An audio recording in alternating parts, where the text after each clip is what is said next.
चलिए दोस्तों, शुरू करते हैं सर्किट थ्योरी और वहाँ पर कुछ बेसिक कंसेप्ट्स यहाँ पर पढ़ने का ट्राई करते हैं। कुछ बेसिक कंसेप्ट्स जैसे कि लीनियर एलिमेंट और non linear element, active and passive elements, unilateral and bilateral element और टाइम वेरिएंट और time invariant elements. So these are the some basic concepts of circuit theory which every student must know. So let's get started with the classification of element. Classification element में सबसे पहला जो अपन देखते हैं वो अपन पास आता है linear and non linear elements. दूसरा जो आता है वो आता है एक्टिव एंड पैसिव एलिमेंट्स. तीसरे नंबर पर जो आता है वो आता है यूनिलेटरल एंड बाइलेटरल एलिमेंट्स.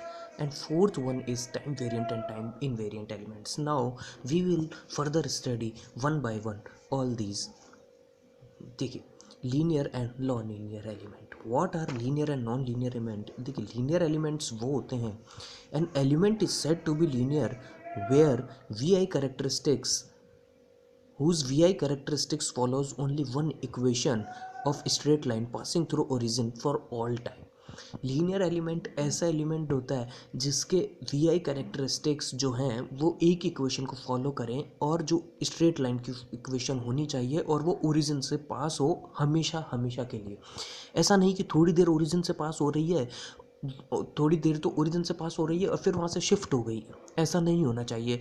हमेशा हमेशा के लिए वहाँ से पास होनी ही चाहिए और एक स्ट्रेट लाइन की इक्वेशन होनी चाहिए और एक ही इक्वेशन को फॉलो करना चाहिए. जैसे कि मैं कुछ एग्जांपल से आपको बताता हूँ कि जैसे देखिए, अपने पास अगर ये पहला वाला ग्राफ अपन देखें तो इस ग्राफ के अंदर क्या है ना कि वी आई कैरेक्टरिस्टिक्स तो हैं, स्ट्रेट लाइन भी है. स्ट्रेट लाइन है इसका मतलब ये है कि यहाँ पर और एक ही स्ट्रेट लाइन है, मतलब एक इक्वेशन है y बराबर एम एक्स सी तो है नहीं यहाँ पर क्योंकि ओरिजिन से पास हो रहा है.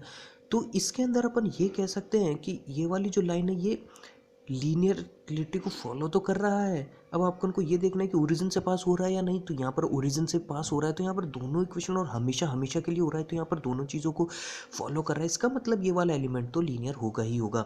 अगर मैं दूसरे वाले की बात करूँ तो यहाँ पर देखिए स्ट्रेट लाइन तो आपको दिख रही है, इसका मतलब ये है कि एक इक्वेशन को फॉलो कर रहा है. बिल्कुल सही बात है, यहाँ पर तो लीनियरिटी फॉलो हो रही है, लेकिन ये ओरिजिन से पास हो रहा है या नहीं हो रहा? जी पास तो नहीं हो रहा है, यहाँ पर सिर्फ ये टच कर रहा है ओरिजिन को, सिर्फ और सिर्फ यहाँ पर ओरिजिन टच हो रहा है. इसका मतलब ये है कि ये हमेशा हमेशा रहे या नहीं रहे इसकी कोई गारंटी नहीं है. अगर ये पास हो जाता और इधर भी निकल जाता तो मान सकते थे. तो ये नॉन लीनियर एलिमेंट होगा. जो लीनियर नहीं होगा वो नॉन लीनियर तो होगा ही होगा. यहाँ पर अगर अपन थर्ड वन की बात करें तो यहाँ पर देखिए इक्वेशन तो एक ही है, लेकिन ना तो वो स्ट्रेट लाइन की इक्वेशन है और ना वो ओरिजिन से पास हो रहा है. तो ये एलिमेंट तो नॉन लीनियर होना ही चाहिए. तो यहाँ पर ये तीनों इनके जस्टिफिकेशंस हो गए. अगला एलिमेंट की अगर अपन बात करें तो एक्टिव एंड पैसिव एलिमेंट्स अपने कंडीशन में आते हैं. तो एक्टिव एलिमेंट क्या होता है? देखिए, एक्टिव एलिमेंट वो एलिमेंट होता है जो डिलीवर करे पावर को सर्किट में, net amount of power to the circuit. और अगर वो नहीं करता है, अगर वो किसी पावर को डिसिपेट करता है या कुछ और उसके अंदर हो, तो कोई भी एलिमेंट हो वो पैसिव एलिमेंट ही कहलाता है. ठीक है. एक्टिव एलिमेंट्स के कुछ एग्जांपल्स होते हैं जैसे वोल्टेज सोर्स हो गया, करंट सोर्स हो गया, बैटरी हो गया, एक्सेट्रा. पैसिव एलिमेंट्स के जैसे एग्जांपल होते हैं रेजिस्टेंस हो गया, इंडक्टर हो गया, कैपेसिटर हो गया, ये होते हैं.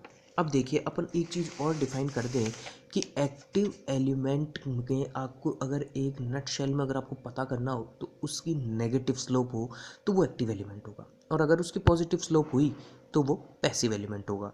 देखिए, जैसे इस वाले एग्जांपल में अगर मैं देखूँ तो यहाँ पर एक स्ट्रेट लाइन है, तो यहाँ के अगर मैं स्लोप देखूँ तो स्लोप तो सर टेन थीटा होती है, टेन थीटा होती है. तो यहाँ पर देखिए आप वी आई कैरेक्टरिस्टिक्स के अंदर ये स्लोप जो है ये मेरी पॉजिटिव स्लोप है. तो अगर ये पॉजिटिव स्लोप है तो मेरे पास पैसिव एलिमेंट होगा.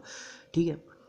पॉजिटिव स्लोप का मतलब कैसे होगा? जैसे v बराबर आई आर होता है, तो v बराबर आई आर के अंदर जो r होता है वो r हमेशा ही स्लोप को डिफाइन करता है. तो अगर वो r पॉजिटिव है, देखिए यहाँ पर इसीलिए ही दिया गया है कि r l and c if they are positive then the it is called passive element, otherwise it will not passive element.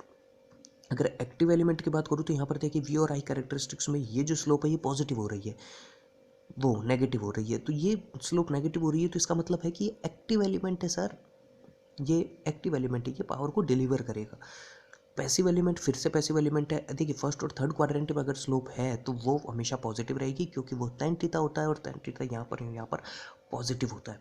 या फिर आप दूसरे तरीके से देख सकते हैं कि यहाँ पर माइनस वी होगा और माइनस आई होगा, तो माइनस वी अपॉन आई का माइनस माइनस अगर कट जाएगा तो वो पॉजिटिव हो जाएगा। तो ये इतना यहाँ पर समझ में आना चाहिए।